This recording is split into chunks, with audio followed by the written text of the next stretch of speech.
क्या आप अपने घर में वैनिटी बनवाने वाले हो? तो रुक जाओ और इस वीडियो को पूरा देखो, क्योंकि इस वीडियो में हम डिस्कस करेंगे कि वैनिटी हमें किस मटेरियल से बनाना है, उस पर फिनिशिंग मटेरियल कौन सा लगाना है, किस मटेरियल का कितना लाइफ स्पैन होता है, और क्योंकि वैनिटी हम बाथरूम में बनाते हैं और बाथरूम में मॉइस्चर कंटेंट बहुत हाई होता है, तो हमें ये देखना है हम जिस मटेरियल से अपने बाथरूम की वैनिटी बनाएंगे वो पानी से ना फूले। तो चलिए आज यही सब डिस्कस करते हैं और आपके घर के लिए एक परफेक्ट वैनिटी बनाते हैं। बस इस वीडियो को एंड तक देखना, क्योंकि हर एक मटेरियल को डिटेल में समझना बहुत ज्यादा जरूरी है ताकि आप अपने घर के लिए एक परफेक्ट मटेरियल चूज कर पाएं। So hello everyone, welcome back to my channel void design studio. तो जो हमारे घर में बाथरूम में वॉश बेसिन वाला एरिया होता है ना, उसके नीचे हम एक वैनिटी क्रिएट करते हैं with drawers, shutters, open spaces. इससे होता ये है कि एक तो हमें हमारी टॉयलेटरीज रखने के लिए एक्स्ट्रा जगह मिल जाती है और दूसरा ये थोड़ा क्लीन और बेटर लुकिंग स्पेस हो जाता है वहाँ पर। And we can create hundreds of different designs. कुछ मटेरियल्स मार्केट में अवेलेबल हैं जिनसे वैनिटी बनता है, जैसे पीवीसी, डब्ल्यूपीसी, HDHMR, प्लाई। और हाँ, मैंने पहले एक वीडियो बनाया है जिसमें मैंने कोर मटेरियल्स को बहुत अच्छे से एक्सप्लेन करा है। अगर आपने अभी तक वो वीडियो नहीं देखा है तो please go and watch that video, उसका लिंक डिस्क्रिप्शन में मिल जाएगा। तो ये वीडियो आपको और ज्यादा बेटर समझ में आएगा। Now let's discuss all one by one. सबसे पहले हम बात करते हैं पीवीसी मटेरियल की। अब ये ना एक प्लास्टिक बेस्ड मटेरियल होता है, तो इसका फायदा ये मिल जाता है हमको वैनिटी बनाने में कि क्योंकि ये प्लास्टिक बेस्ड मटेरियल है तो ऑब्वियसली वाटरप्रूफ होगा, तो ये पानी से फूलेगा नहीं। तो ऐसे देखा जाए तो हम ये कह सकते हैं कि इसकी लाइफ स्पैन बहुत ज़्यादा हो जाएगी। पर क्योंकि ये प्योरली प्लास्टिक बेस्ड मटेरियल है, इसलिए ये मटेरियल बहुत हल्का होता है, जिससे इसकी ड्यूरेबिलिटी बहुत कम हो जाती है। तो हमें वैनिटी बनाते टाइम सिर्फ ये नहीं देखना कि हमारा मटेरियल वाटरप्रूफ हो, बल्कि और भी बहुत सारे एस्पेक्ट्स हैं जो हमें कंसिडर करने हैं। जैसे एक वाटरप्रूफ मटेरियल होना चाहिए, अग्रीड। दूसरा, वो मटेरियल डेंस होना चाहिए, मतलब इतना हल्का ना हो। क्यों? क्योंकि उसकी स्क्रू होल्डिंग कैपेसिटी उस पर डिपेंड करती है।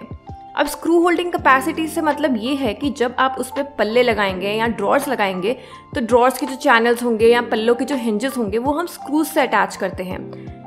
तो उस मटेरियल को, उन स्क्रूज को होल्ड करने की कैपेसिटी ही अगर अच्छी नहीं होगी तो over the period of time जब हम उन शटर्स को, ड्रॉर्स को यूज करते रहेंगे तो एक टाइम के बाद ना वो पल्ले लूज पड़ जाते हैं और वो पल्ले लटक जाते हैं और उसके बाद उनकी रिपेयर भी आसान नहीं होती है। तो अल्टीमेटली आपको पल्ला ही चेंज करना पड़ेगा, जिस वजह से कॉस्ट इनिशियली भले ही हमें कम पड़ी हो, लेकिन बाद में जाकर कहीं ना कहीं एक्सपेंसेस ऐड ऑन होते रहते हैं, क्योंकि मेंटेनेंस बहुत पुअर होती है ऐसे मटेरियल्स की। ये मटेरियल मार्केट में सस्ते में मिल जाएगा। इनफैक्ट इसकी बनी वैनिटी आपको 6, 7, 8 हज़ार में आसानी से मिल जाएगी। तो इस पर वॉश बेसिन आप रख सकते हो, वो स्टेबल रहेगा, बट ये लंबा चलने वाला मटेरियल तो बिल्कुल भी नहीं है। सो अवॉइड यूजिंग अगर आप अपने घर में अपने लिए वैनिटी बना रहे हो। यहाँ अगर कोई रेंटेड अपार्टमेंट है या कहीं आउटर वैनिटी आपको क्रिएट करना है जहाँ पर ज़्यादा यूज़ नहीं होने वाला और आपको बिल्कुल ही लो बजट वैनिटी क्रिएट करना है, तो you can go with this material. But अगर अपने घर के लिए मेन वैनिटीज बना रहे हो तो big no for this material. थोड़े से पैसे बचाने के चक्कर में ये बिल्कुल मत लगवाना, it won't last for years. Plus finishing भी अच्छी नहीं आती इस मटेरियल में। तो चलिए बात करते हैं अगले मटेरियल की, जो है WPC। तो अब ये एक वुड और प्लास्टिक कॉम्पोजिट मटेरियल होता है जो PVC से थोड़ा बेटर है, क्योंकि इसमें वुड भी आ गया। तो PVC जितना हल्का तो ये मटेरियल नहीं है, और क्योंकि ये प्लास्टिक बेस्ड मटेरियल है तो कहीं ना कहीं एक हद तक ये मॉइस्चर रेजिस्टेंट भी है। आई वुड से PVC से तो बेटर है ये मटेरियल, बट स्टिल अवॉइड, क्योंकि वही बात है, स्क्रू होल्डिंग कैपेसिटी पुअर है इस मटेरियल की, क्योंकि कंप्लीटली वुड नहीं है ये, प्लास्टिक भी इसमें मिक्स है, तो उतना डेंसिटी नहीं मिल पाता इस मटेरियल में भी कि स्क्रूज को अच्छे से ये होल्ड कर पाए। तो over the period of time इसके भी पल्ले लटक जाएंगे और इसकी रिपेयर भी मुश्किल होती है, क्योंकि जहाँ से स्क्रू निकला है ना वहाँ पे वापस स्क्रू नहीं लगता। अब अगर आप थोड़ा ऊपर या नीचे करके स्क्रू लगाएंगे तो पल्ले की अलाइनमेंट भी बिगड़ जाएगी, तो अल्टीमेटली आपको पल्ला चेंज ही करना पड़ता है, जो बाद में जाके एक्स्ट्रा कॉस्ट ऐड करेगा। तो ऐसी थोड़ी बहुत टेक्निकल ग्लिचेस रहते हैं इन मटेरियल्स में। They might be moisture resistant, but और कुछ भी खास नहीं है इस मटेरियल में। And finishing is quite poor, so try करो, यूज ना करो। वही बात है, रेंटेड अपार्टमेंट्स में यूज करना है तो you can go for it, but अपने खुद के लिए अ बिग नो। अब MDF की वैनिटीज ऑफ कोर्स नहीं आती है मार्केट में, बट मैंने ये मटेरियल सिर्फ इसलिए रखा है क्योंकि आपको ये पता होना चाहिए कि MDF इस लाइन में है ही नहीं।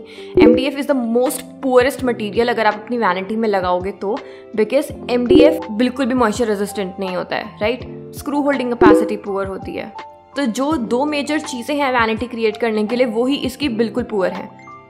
MDF अगर आप अपनी वैनिटी में कहीं पर भी यूज़ करने का सोच रहे हो तो it is totally waste of money. अब आगे बढ़ते हैं। अब नेक्स्ट मटेरियल हमारा है HDHMR।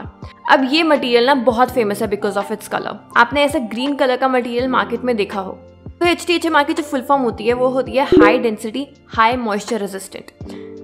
तो बेसिकली ये एक हाई डेंसिटी मटेरियल है जिसकी वजह से इसकी स्क्रू होल्डिंग कैपेसिटी बहुत अच्छी हो जाती है और हाई मॉइस्चर रेजिस्टेंट है। मतलब जिस एरिया में हाई मॉइस्चर कंटेंट होता है ये उस एरिया में लगाने के लिए बिल्कुल परफेक्ट मटेरियल है जो हमारी वैनिटी को बिल्कुल सूट करता है। तो yes, HDHMR is very good option आप अपनी वैनिटी में यूज कर सकते हो क्योंकि एक तो मॉइस्चर रेजिस्टेंट है, इनफैक्ट हाई मॉइस्चर रेजिस्टेंट है क्योंकि हमारी वैनिटी के आसपास मॉइस्चर कंटेंट हाई रहता है। तो हमें सिर्फ मॉइस्चर रेजिस्टेंट मटेरियल नहीं चाहिए, हमको एक हाई मॉइस्चर रेजिस्टेंट मटेरियल चाहिए विच HDHMR इज। प्लस डेंस है तो उसकी स्क्रू होल्डिंग कैपेसिटी बहुत अच्छी है। आपके हिंजेस और चैनल्स एकदम इंटैक्ट रहेंगे for a long period of time. HDHMR में एक चीज और है कि ये टर्माइट प्रूफ मटेरियल है। ऊपर जो हमने PVC और WPC मटेरियल देखा था वो प्लास्टिक बेस्ड मटेरियल्स थे तो उसमें टर्माइट का खतरा नहीं है। बट अगर हम pure would composite material use कर रहे हैं तो उसमें over the period of time दीमक लगने का डर रहता है। बट अगर आप HDHMR यूज करोगे तो दीमक का उसमें कोई खतरा नहीं है।